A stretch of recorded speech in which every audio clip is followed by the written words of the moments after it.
Okay, so we're going to go ahead and get started. Good afternoon. I hope everyone is enjoying the great sunny weather. Welcome to the Garden Hour with MU Extension. My name is Donna Oftenberg, and I am your host for today. I'm located down in the southeast region of Missouri, down by Cape Girardeau. Like I said, it is beautiful and sunny here. We have lots of great information for you today, lots of topics to get to. As always, keep sending those great questions. We always look forward every week to them because it always gives us a challenge. I am putting the map up now so you can see who covers your area.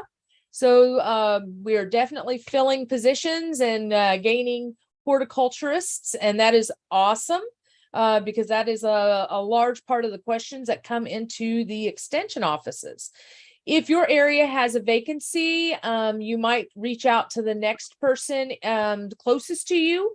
That way you can get your questions answered relatively quickly. Today, we're going to have several presenters, including me. So we have Katie Kamler, Kathy Meacham, Manoj Chetri. And then of course we have our background people that help us greatly. Kathy has changed her name to Kathy or Ask Your Questions Here. So at any time, if you have questions, please just go to the chat and send them her way. If we have time enough, we can answer those questions. If we run out of time, just make sure to include your email address so we can get in touch with you and answer them in a timely manner. So right now we are going to start with the weather report. And that is from Pat Guinan. So Pat, take it away. Sounds good. Thank you, Donna, and good afternoon, everyone. I'll get right into it. We've had a past couple weeks. They've been getting those rains in southern Missouri that they so badly needed for much of the summer. So that is some good news. On the left are radar estimates over the past 14 days, and anything in those yellows are indicative of 2 or more inches. And you can see most of that is confined to generally the southern third of the state. On the other hand, there are some areas of Missouri that actually could stand to use some more rainfall. These bluer areas indicate not much precip over the past couple of weeks in parts of much of northern Missouri, even parts of central Missouri, where it's been dry pretty much this entire summer. Generally between Boone County and on west to Jackson County, there's just a strip of severe drought that we just can't get rid of. And those dry conditions can continue to persist. On the right, you can see some of the Cucurbits observers who've been reporting diligently throughout the summer. And so it's nice to get this documentation of actual rainfall across the state. These are rain gauge reports over the past 14 days. So it pretty much ground truths what we're seeing according to the radar estimates. These darker green colors, yellow colors, look at some of these totals. It's really nice to see, 5+ inches in parts of Stone County, over 7 inches here in west central Stone County, on over into Howell County. Northeast of Springfield, a report of over 5 inches over the past 14 days. And so I'm sure with this additional rainfall, at least over the past couple of weeks, as well as for much of August across southern Missouri, has obviously put a dent in that drought. And so I'm sure the lawns are liking that, as well as the gardens in the area with additional green up with the grasses growing. And we're starting to get a little bit more replenishment in those surface water supplies as well, putting a dent in that drought. And then again, on the other hand, it's been fairly dry across northern parts of the state, parts of west central Missouri. We still can use some more rain. We actually do have some abnormally dry conditions, even moderate drought starting to impact parts of northeast Missouri, something we'll need to keep an eye on as we go into September, because I don't see any widespread rain indicated for northern Missouri, at least over the next 7 days or so. So that's something we'll just keep an eye on. The temperatures, though, have been really pleasant over the past few days, and that's going to continue. So that's some good news. The Chamber of Commerce weather is what I call it, with these partly sunny to sunny skies over the next few days through the end of the week. These are high and low temperatures on the top row here.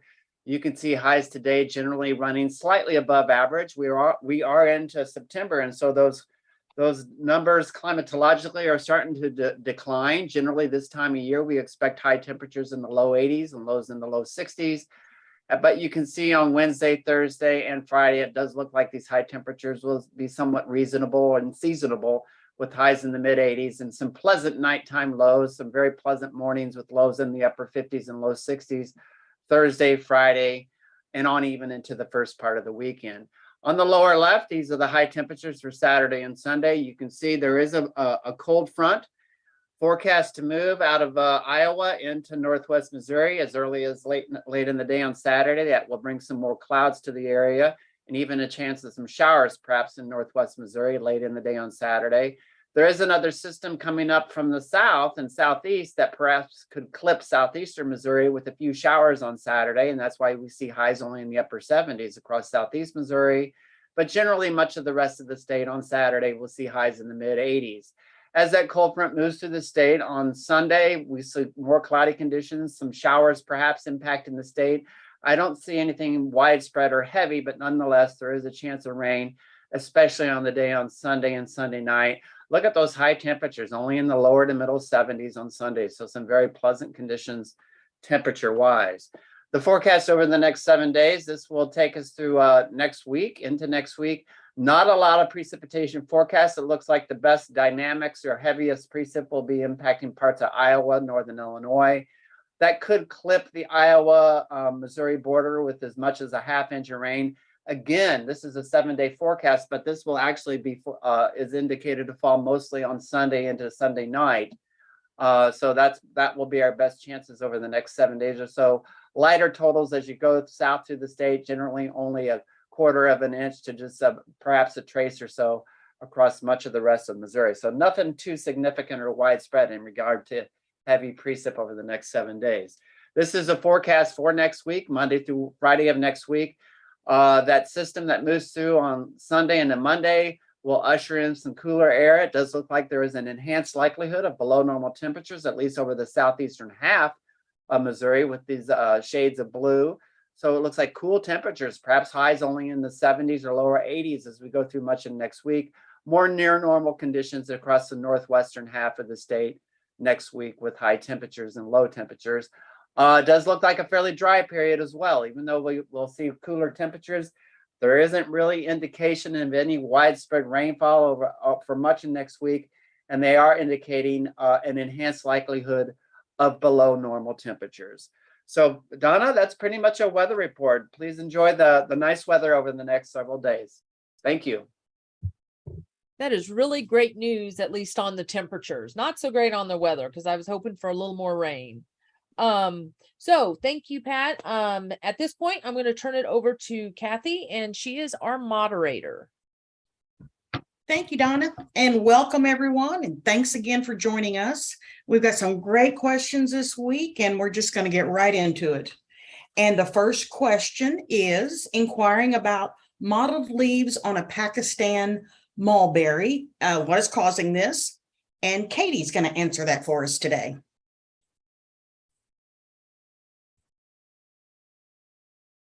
All right, now that I found my unmute button. So these were the pictures that were submitted to us, and on these leaves, you can see this definite pattern going through, but it's kind of random. It's not in a specific line. And you'll also notice in the picture on the side that it appears on all the leaves of this tree. So my first thought until I zoomed in on the pictures was, I wonder if they have a leaf miner. So a leaf miner insect actually goes between the layers of leaves and makes random paths also. But looking closer, you can see that this is not actually a path that the leaf miner would form. And it's got irregular edges and looks different than leaf miners. So this is actually some type of virus. And viruses are common in plants. Some of them are more damaging than others. I did send this to Pong Tien in our plant diagnostic clinic. He agreed that yes, it's definitely a type of virus. He had a guess on what type, but without a diagnosis, it's just a guess. However, he wasn't too concerned. This one doesn't look like it's hugely damaging to the plant, hopefully. And viruses, as I said, can be common. Some can be devastating and we need to pull them, like rose rosette virus is one that we don't want to leave in our landscape. However, this one doesn't look like it would be damaging. The interesting thing about viruses is they can be spread by workers' hands and tools, can spread viruses. They can also be spread by insects such as aphids, thrips, whiteflies, leafhoppers, mites, or nematode feeding can spread them. They can also be spread through a parasitic plant called dodder and through grafting. So whether that's root grafting or the physical grafting of a tree can also help spread that. The reality of viruses is there is absolutely nothing we can do to fix them once a plant has them. So the good news about this one, as I said, is it doesn't look like it is hugely damaging. The leaves do look interesting, but shouldn't cause a problem as far as that tree's growth. That's all I have. Thanks, Katie. Very informative. The next question is, how soon after you put down weed and feed can you put down grass seed, or should the seed be put down first? Also, what kind of grass do you recommend and when should it be put down? And Manoj is going to answer these questions. Okay, hopefully you can hear me okay and also see my screen. Yes, we can hear you. There, thank you. All right, so yeah, this time of the year, we get questions about weed and feed, and we have seen a lot of these products commercially advertised everywhere. So I'm just giving you an example here from one of the popular company.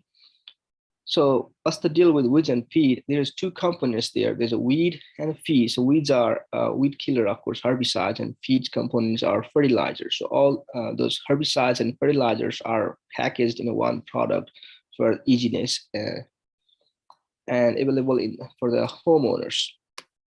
So let's break down the different components here and look at the labels, what it says. As we know, label is the law and we follow what the label suggests. And believe it or not, there's a lot of information that we can obtain from reading just a label. In layman terms, there's a lot of information, and please take your time to read the labels in herbicides, fertilizers, seed bags, any product you buy, so that you know what you are getting and how do you use that. So here on that herbicides component, looking at the active ingredients, we can see 2,4-D 1% and Mecoprop, which we call MCPP 0.6%. So these are two different chemistries combined together in one single product to target to target a range of weeds to kill. So for example, here dandelions, they can be killed using 2,4-D or another chemistry called dicamba. But if you want to kill clover, then you have to use something that has MCPP or triclopyr. So therefore, just saying herbicide will not kill all your weeds. So herbicide also has some specific activity on individual weeds. Therefore, not every herbicide kill every weed. And this reading the labels gives you that information, okay? Now, fertilizer analysis part, if you look at the fertilizer part on this product, is 2803, meaning 28% nitrogen, 0% phosphorus, and 3% potassiums. And potassiums in these weed and feed fertilizers, they are intentionally added because they increase this tolerance to stress. And this is important, especially in the fall time, as they are slowly going towards winter preparations. That cold temperatures is gonna come very soon. So they have to build that stress mechanism. So this is important to have that. In the spring fertilizers, you don't see potassiums, but in the fall fertilizers, we see potassiums. And this is important to have in your fertilizers, lawn fertilizers, the potassium component. Again, read the label and know what is in your fertilizers, right? Now, there's a lot of information in this bag. I pulled it from, and then it's under the restrictions box, there's a lot of informations. And for example, here it says do not apply more than twice a year, and that's down to your herbicide. So you are not supposed to apply. So if you apply more than twice, it'll push you out of the upper limit of your active ingredients per season. Again, there's a interval between those applications that has to be separated at least 30 days. And also this herbicide has some toxicity to some of the turf grass, and also since it has 2,4-D, it is toxic to many of the flower beds and other landscaping plants. It also has tendency to drift away and things like that. So reading these informations will help you gather many information that you need.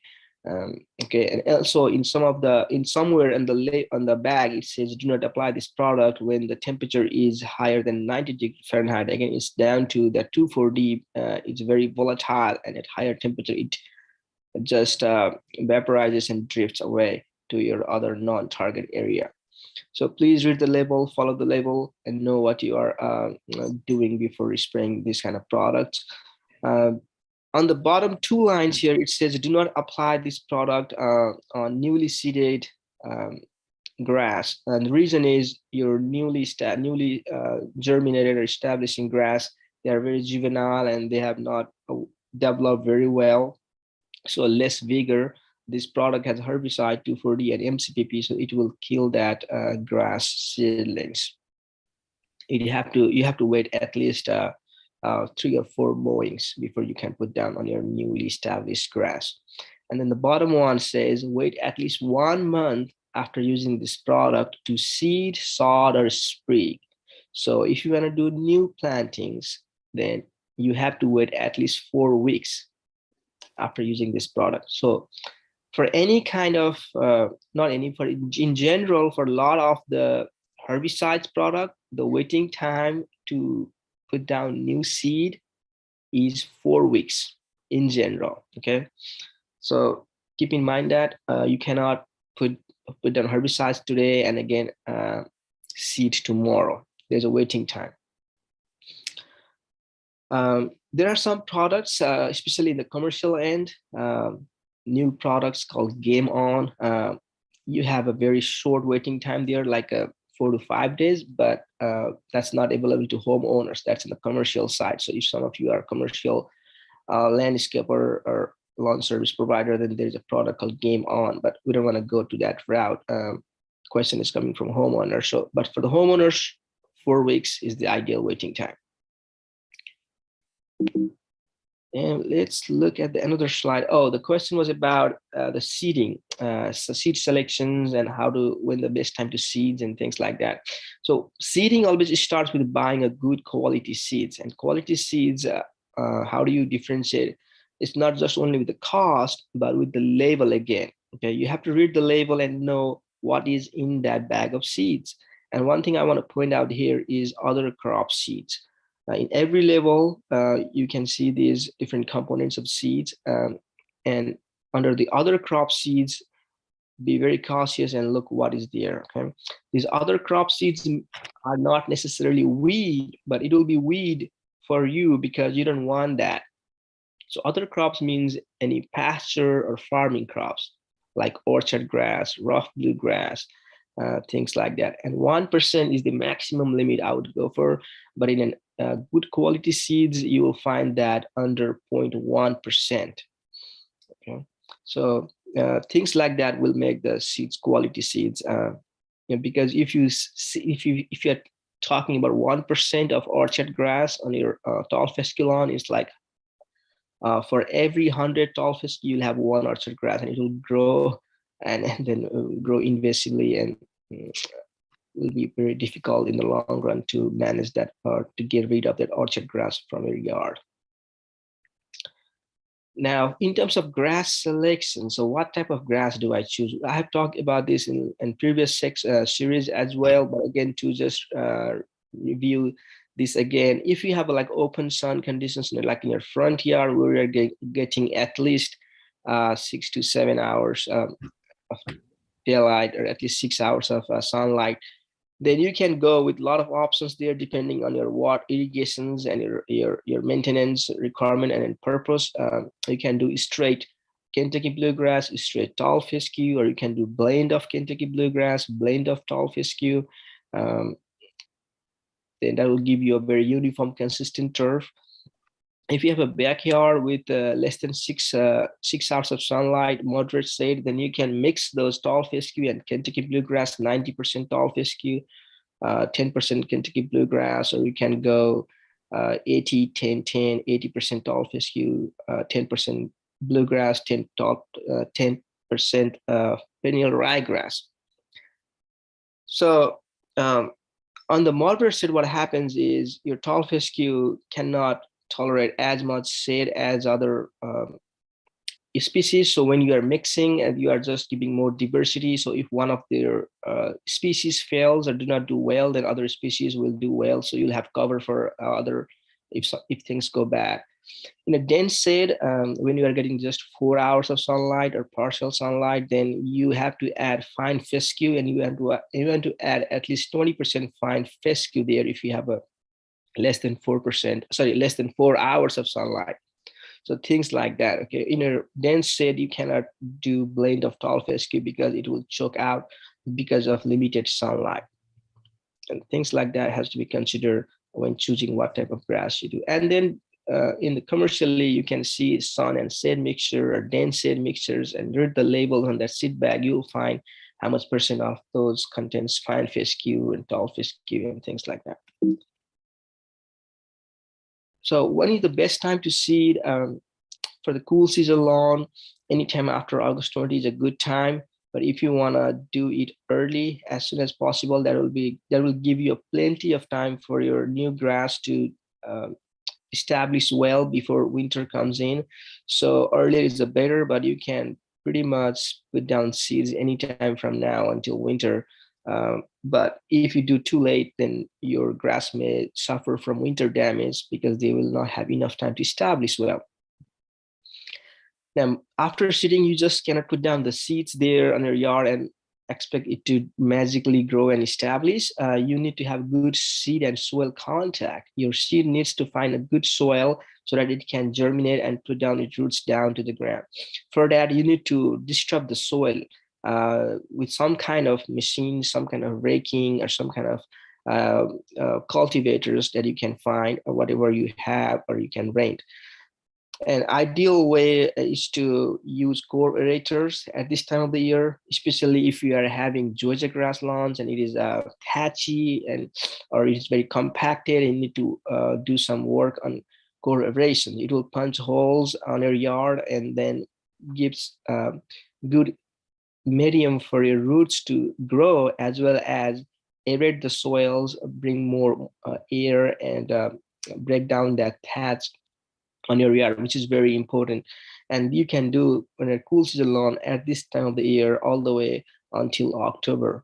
And if you are having a very thin lawn and your lawn is not doing good in last summer, then this is the time to start planning, renting out some of these equipments and then working on core aerations. Or also you can do some other kind of work like power raking, which you are removing a lot of verdure or vegetations from your thatch, that dead materials, and then putting down seeds so that your seed will have good seed soil contact, good light interceptions, and then get after putting down some good starter fertilizers, you will get a good head start.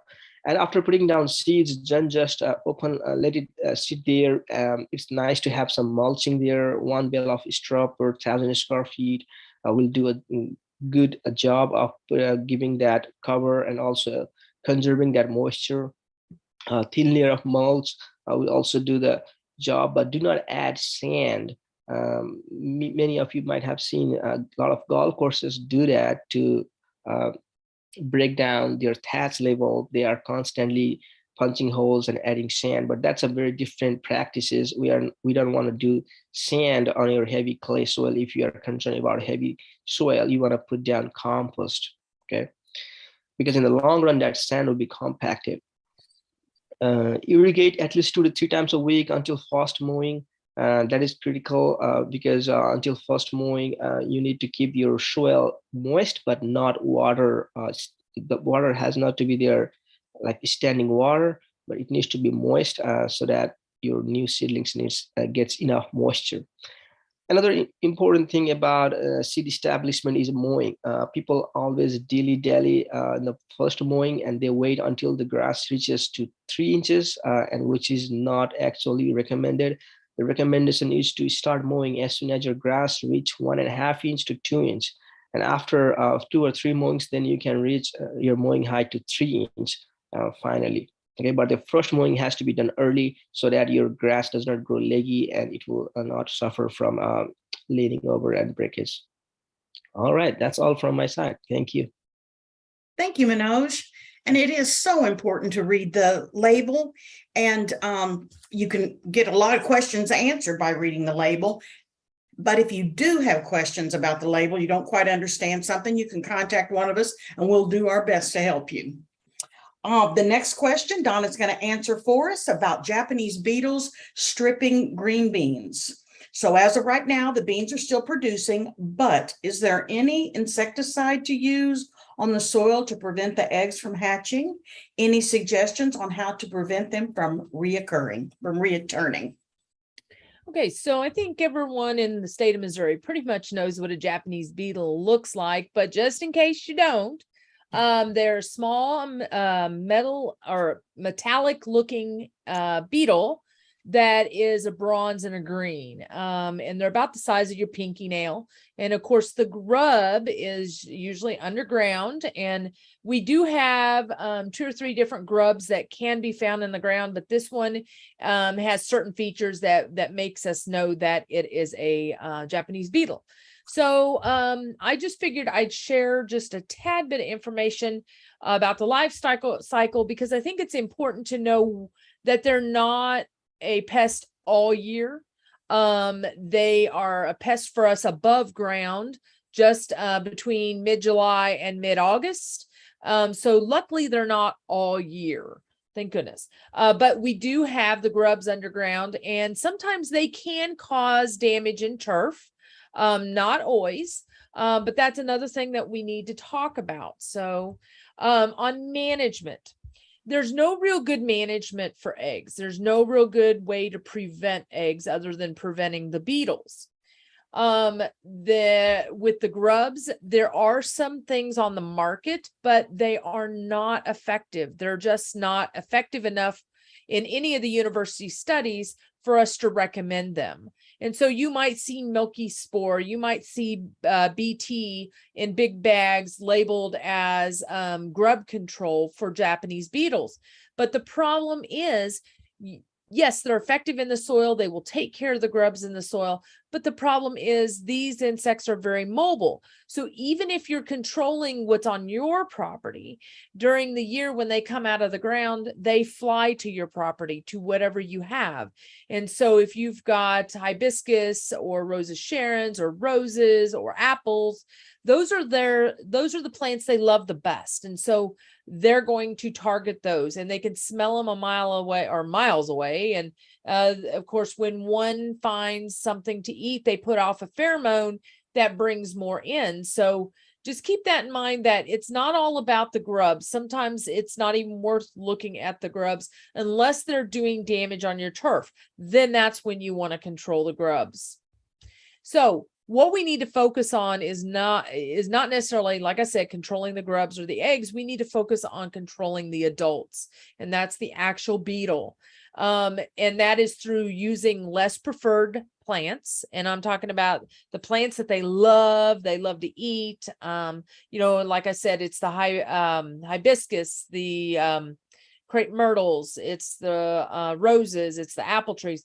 All those are their preferred plants. So if you would move away from planting those and planting the ones that are known not to be their favored plants, then you can limit how many adults are coming onto your property.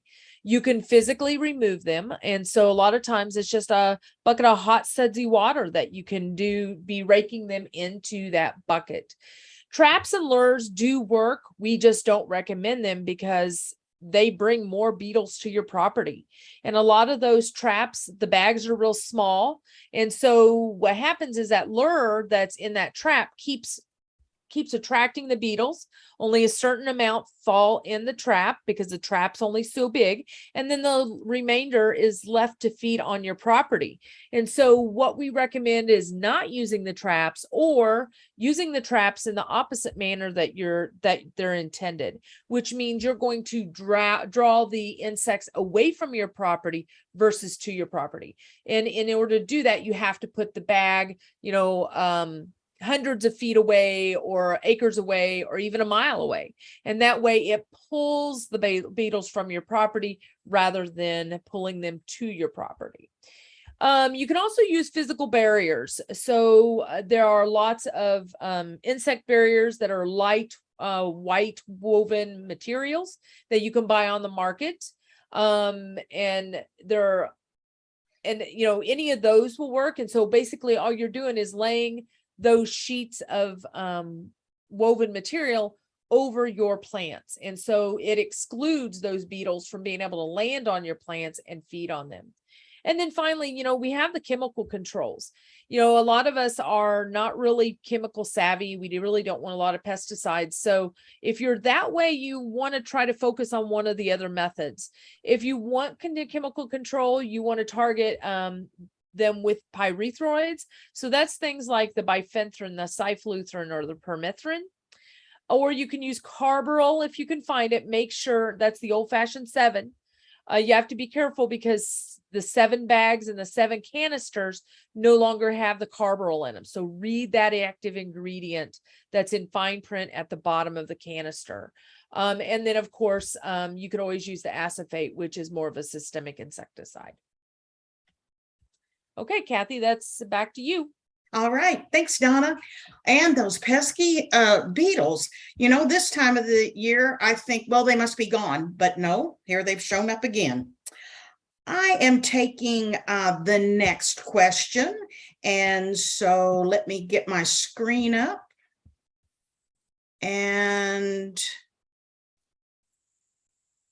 whoops, I didn't mean to do that. There. So the question is, how do you advise using grass clippings as a vegetable garden mulch? I want to put a layer of clippings on my raised bed for the winter. I am concerned that there may be seed in this grass, and I don't want to introduce into the garden. Can you tell if this grass has mature seed that would sprout? So here are the pictures, and yes, indeed, that does have seed in it. And from what I can tell, it is crabgrass and yellow foxtail. So I had help identifying those, but I will say that, there could be other grasses in there too. So I would not advise putting this on your garden. However, you can use grass clippings on the garden. And just a few things to know is that it can provide effective a mulch between the rows of flowers, vegetables, and small fruits. And like other mulches, it helps to control weeds, conserve soil moisture, reduce erosion. It helps improve water penetration, protect against extremes, heat and cold, and increase organic matter in the soil. So just like other mulches, it is beneficial. However, you don't want to use it too thick. Excessive clippings can produce offensive odors, especially if it's wet or it's applied too thick. You don't want to apply more than 1 inch of the clippings at a time. And over the season, you want the depth to not exceed 3 to 4 inches. I've put a link in the chat. We put a link in the chat with more information on this. But if the lawn's been treated with a herbicide or a herbicide fertilizer, you don't want to use it as mulch immediately. And that publication also has more information about how long it should take to break down. And so there's no general answer to that question because, pesticides act differently. Different pesticides react differently. I do think it does make a good mulch. You just want to follow some of these guidelines.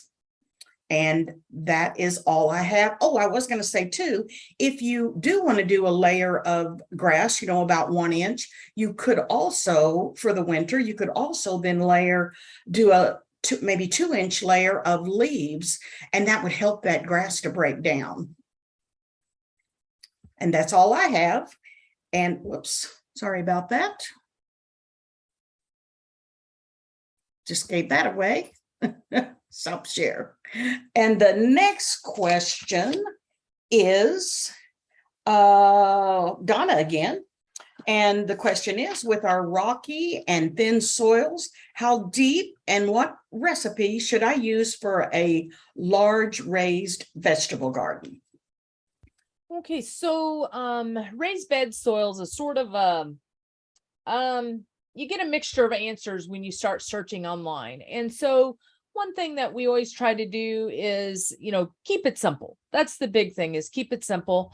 And I know a lot of people like to complain about their soil, but I always try to encourage people to use their soil as part of a base. And you'll see what I mean here in a few minutes.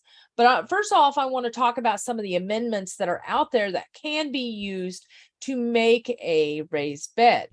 You could go after topsoil, and that comes in bulk and bagged. Topsoil is, a lot of times it's some yucky soil that's been sold to the garden center. So my suggestion is, if you are looking for a tractor scoop of soil for a large bed, go take a look at those piles.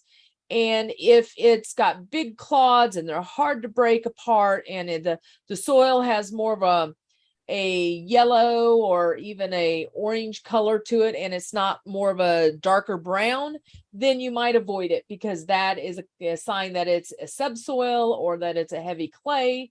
You want something that's more of a darker brown to that shows more characteristic of something that you really want to add to your raised bed.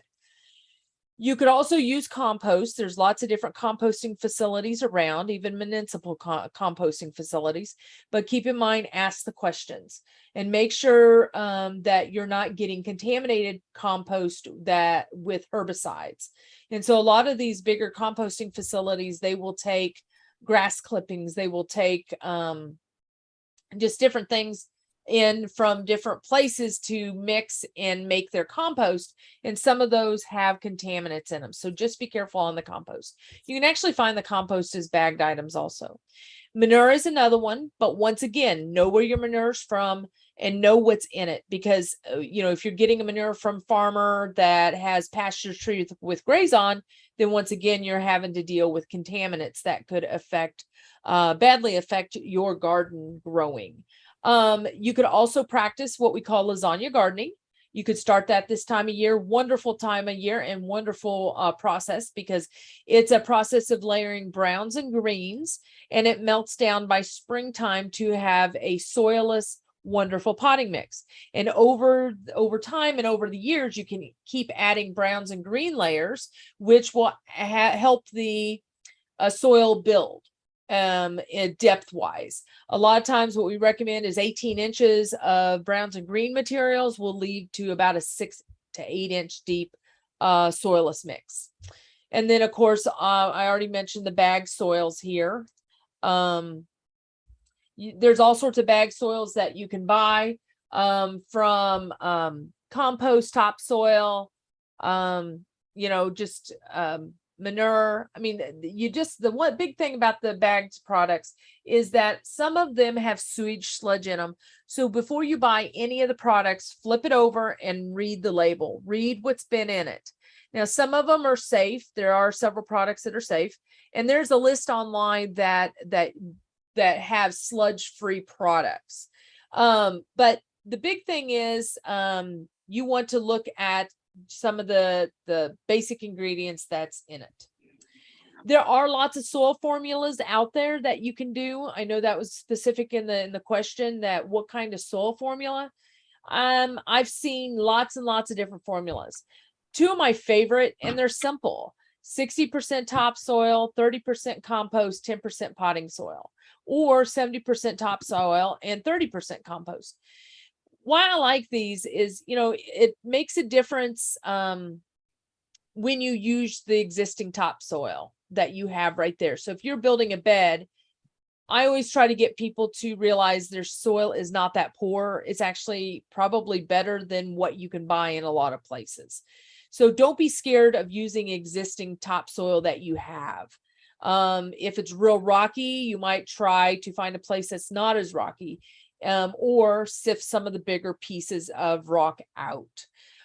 You can use these as base formulas and then add other additives. There's nothing wrong with trying to add vermiculite, perlite, coconut coir. I know down the southeast region where I'm at in Missouri, we have a lot of cottonseed hulls and soybean hulls being used in some of these mixes. It works. It is an organic material.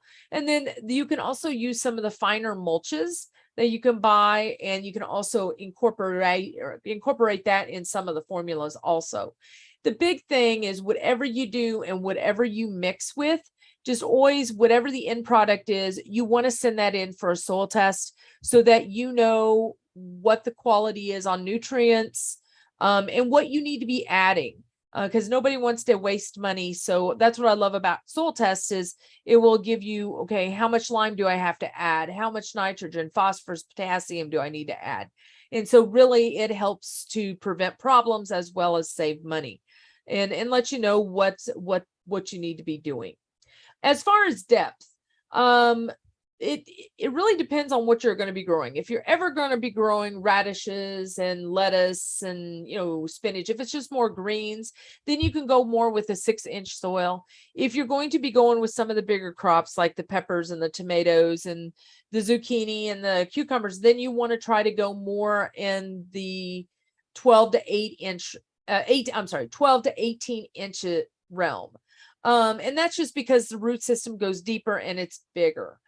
Just keep in mind, the higher you make your bed, the deeper you make your bed, the faster it's going to dry out. And a lot of it has to do with all that soil is going to be exposed on all sides from more air than it would be in the ground. And so just keep that in mind. If I was going to be doing this, it would be 12 to 18 inches. And that's my recommendation. Utilize the soil that you already have and amend it. And that's the best advice I can give. So, Kathy, back to you. Okay, great, Donna. I get that question quite often on what to mix. Let's see. I am going to do just a quick, let's see nope.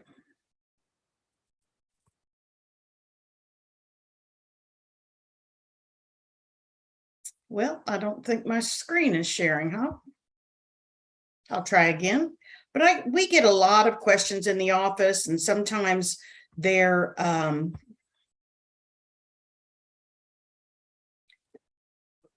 is it a myth? Is it well, I'm just not having good luck with this.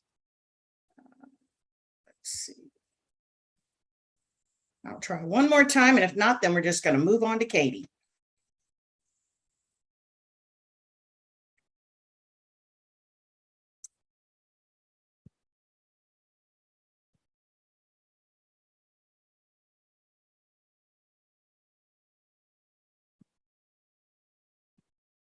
Okay, so well, wrong screen. I think I'll just stop here. I will tell you what I was going to try to do was we get a lot of different questions, and some things are true and some things aren't. And we have been asked in the past, I have been, if there's a way to tell a difference between a female or a male pepper. Well, I'll just say there's no such thing. A pepper is a pepper.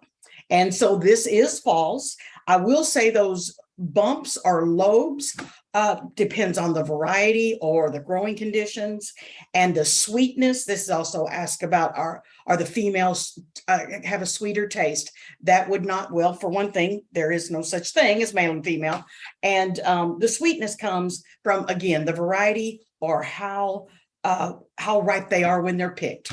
So I'm sorry this didn't work out like I'd planned, but now you know there's no such thing as a male or female pepper, and you may have already known that. Katie, I'll turn it over to you, and you are going to talk first, I think, about tomato fruit worms, maybe a little weed control, and if we have time, one of your favorite topics, pumpkins. All right, here we go. So here lately, I had one email about this morning. I took some pictures actually in my mom's tomatoes just this past weekend. So this is an interesting critter. It's tomato fruit worm if it's in tomatoes. It's corn earworm if it's in sweet corn or field corn. It's also cotton bollworm or soybean podworm. So the name is the same critter. It just changes names depending on what it happens to be feeding on at that point in time. There's lots of variation. So on the picture of sweet corn, you can see a that's kind of a almost gray color. They can be bright green, they can be dark, they can have some more stripes. There's lots and lots of variation in this critter. But I was fascinated when I found out that actually it's one thing with lots of different names. But at this point, the email question that I got this morning, it was in the tomato fruit. So technically then it's called tomato fruit worm. And it does make these holes. If you cut into those tomatoes, you might find them. And you can also see that it had been feeding long enough ago that some of that tissue was starting to heal. So as far as control goes, it can be hard because once they get into the tomato, you can't get to it. So it's too late. So it's the typical caterpillar controls. It could be BT, it could be dipel or diatomaceous earth. So there are control methods out there. A lot of times, this is kind of in tomatoes a late season pest. We see it more this time of year. Because it's favorite over here, that sweet corn. A lot of sweet corn is done, so they're moving on to a different pest. And that's all for that one. What am I doing next, Kathy? You are doing weed control. Okay. I'm picking out my slides here. Okay. So weeds. Common question. I've had lots and lots of questions in the office on weed ID here recently. So first off, what is a weed? The broad definition of a weed is any plant growing out of place. So this example in this picture, corn, cash crop in the field. However, if that corn is in a soybean field, it is a weed. So both cash crops, but if the corn is in that soybean field, it is considered a weed. So it's anything that's growing out of place. If you don't want it there, even if it's a tree, it can be a weed if it is not where you want it. So what weeds do, they're undesirable from an aesthetic standpoint. A lot of times they can be just ugly. They are competition, so they rob our desirable plants of light, nutrients, and water. So they compete. They can reduce yields or smother out our desirable plants, particularly in that vegetable garden or in that flower bed. They can really smother out what we want to grow. They can harbor insects and diseases. We already have enough problems with insects and diseases in vegetable gardens and landscapes. So we really don't want to provide them another spot to hide or a host for alternate host for diseases. They can lower crop yields because of that competition factor and not get as much yield as you want because they are competing. And they can interfere with cultural practices such as harvesting. Example of that, in high school, I worked for a neighbor that had pumpkins that we harvested. And one did have pumpkins in it, but it was covered in cockleburrs. It was not a fun field to pick. That one is still stands out in my memory of some of the worst weed infestations that I have seen. They can reduce the quality of the harvest product. So you might not get the size because of that competition that you wanted. They can also contribute to uneven crop maturity. So when you're thinking about vegetables, you know, that tomato got shaded by the weed next to it, so they're not actually ripening, where those that were not competing with weeds did. One positive is they can aid in erosion control. And the other thing is they can attract other pests. So critter type pests that like that cover and hide in those weeds and go after our desirable plants. Why are weeds hard to control? Most have large, efficient root systems. So if you've ever attempted to pull Johnson grass, you know what a large, efficient root system is like. They grow rapidly. They produce tremendous amounts of seed. So like pigweed can be 50 to 80,000 seeds on one plant. So lots and lots of seeds. They are very, very good at what they do. They can tolerate drought or low fertility. I always joke that an example of that is I can walk out into the parking lot or actually out on the highway, and there'll be grass or weeds coming up in the cracks on those parking lots or even on busy highways. They are very, very good at what they do. Typically, little energy is used to produce lush foliage, large seeds, or fruits. Depends on the weed, of course, but they're very efficient. Weed seeds continue to emerge throughout the season. So an example of this, 78 days for water hemp. So we can have continuous seeds coming up for 78 days or 79 days throughout the season. Because they can continue to emerge and germinate. So that's why we can see weeds coming up right now. So the biggest thing for weed control is first identify the weed and consider why it might be thriving. So what have we done, or what are the conditions like that might cause that weed to thrive? And then to control a weed, we really need to know what it is. So weeds are characterized by their growth habits. So we have annuals, and in annuals, we have summer annuals, and we have winter annuals. So summer annuals came up this spring. They are on their way out now. We're getting into fall. So they have bloomed and they have set seed, and then they are going to die. Winter annuals are coming up right now. I actually just saw some henbit coming up in my flower bed. And so now is the time to control those winter annuals, because in the springtime, when those winter annuals, they bloom and they set seed, and then they die as soon as it gets hot. So a lot of times we get questions about henbit or dead nettle that blooms purple in the springtime. Well, now is the time to control it, because once it's blooming and setting seed in the springtime, it's on its way out. It's too late. Biennials, they are a 2-year life cycle. So they come up the first year and they are a rosette. So basically a cluster of leaves in a circular pattern close to the ground. The second year, they send up a bloom stalk, and once they bloom, they set seed and then they die. So a 2-year life cycle. So an example of that would be a thistle. Perennials come back year after year after year.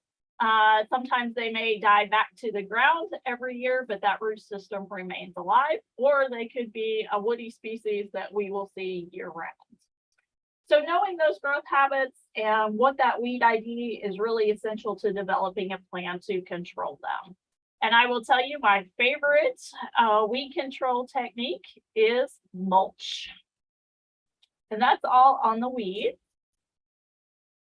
Well, we've still got a little time, about 7 minutes. Can you show us anything on pumpkins? I've got a short pumpkin one. Great. All right, so my favorite topic, as Kathy mentions, is pumpkins. So today we're just going to do some fun pumpkin facts. So pumpkins are native to North, Central, and South America. So they are unique to us.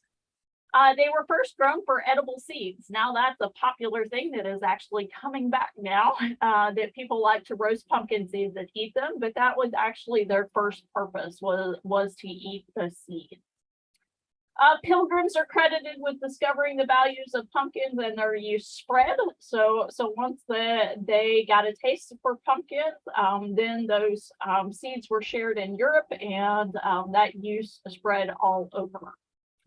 Pumpkins have been cultivated for over 5,000 years, so they've been a valuable crop for a long, long time. And pumpkins were an important food staple until World War II. So we ate a lot of pumpkins. Now we just think about pumpkins as pumpkin pie a lot of times. But they became, after World War II, kind of a symbol of bounty. That's why we decorate with pumpkins in the fall, because after World War II, we got refrigeration. So it became that symbol of bounty.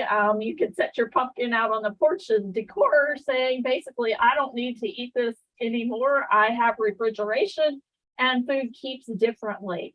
And that's why pumpkins were a valuable food source for people and also for livestock, is because they would keep so long as they are don't get frozen. Once they freeze, they're high water content and they pretty much melt.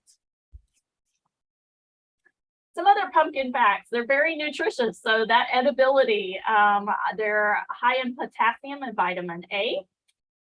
And then I have not looked yet to see if there are any new records this year, but the last record was 2018. The US record pumpkin was 2,528 pounds, and that was grown in New Hampshire.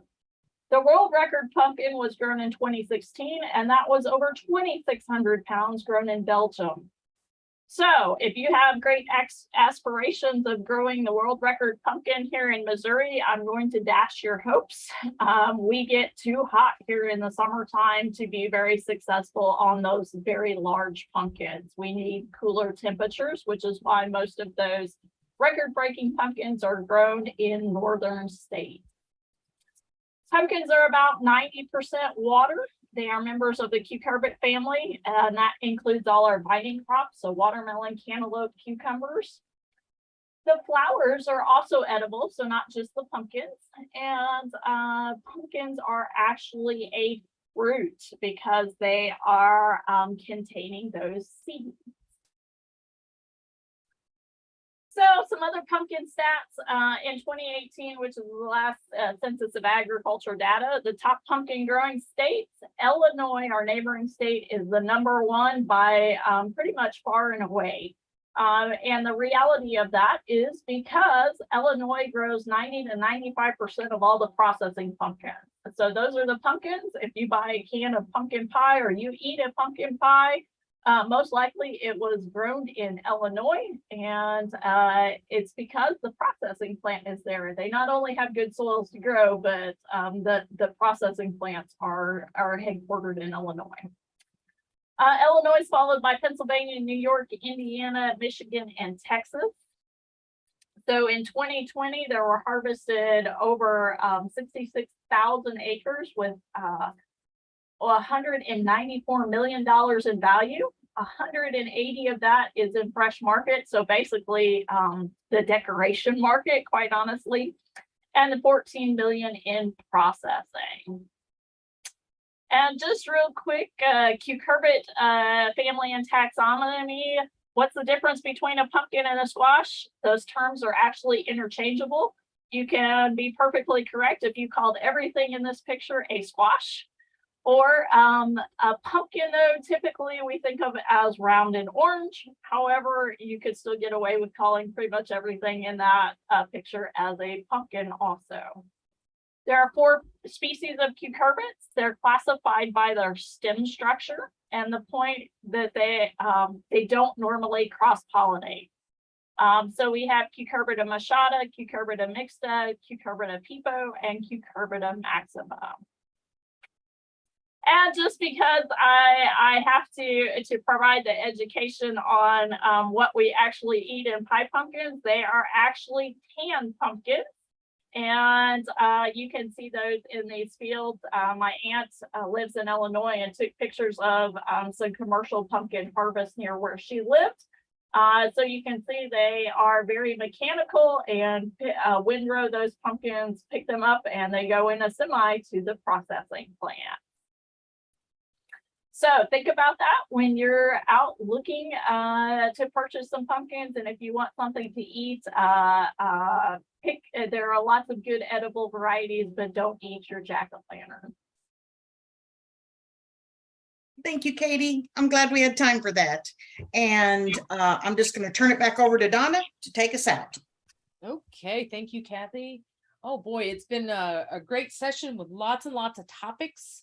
So if you would like to save the chat, you go over to click on the chat, and then there's 3 buttons over to the right of the chat at the bottom, and you just click on that, and it'll pop up a little and a bunch of options, and then you just click save the chat, and it will save it in a folder on your computer. All right, so just remember that at any time you can go back and rewatch any of these town halls or garden hours, I should call them. And you can also find the little snippets that we've saved each week on a number of different topics. And that can be found on the YouTube site. And you just search it by MUIPM and it should pop it right up. Future sessions still at noon. Here's the future dates: September 14th, 21st, and 28th. And so we hope to see everybody back. If you choose to ask a question or want to share a photo, you have to go back and to the registration page and then fill that back out with your question. And please keep those questions coming. They're awesome. They're wonderful. We never know what we're going to get, but they're always fun to answer and teaches us a lot in the meantime. So just remember that there's lots of us around, so just take a look at the map and see what your closest specialist is. I hope everybody has a great day and enjoy this next week because it's supposed to be a little cooler and wonderful weather. So have a good day.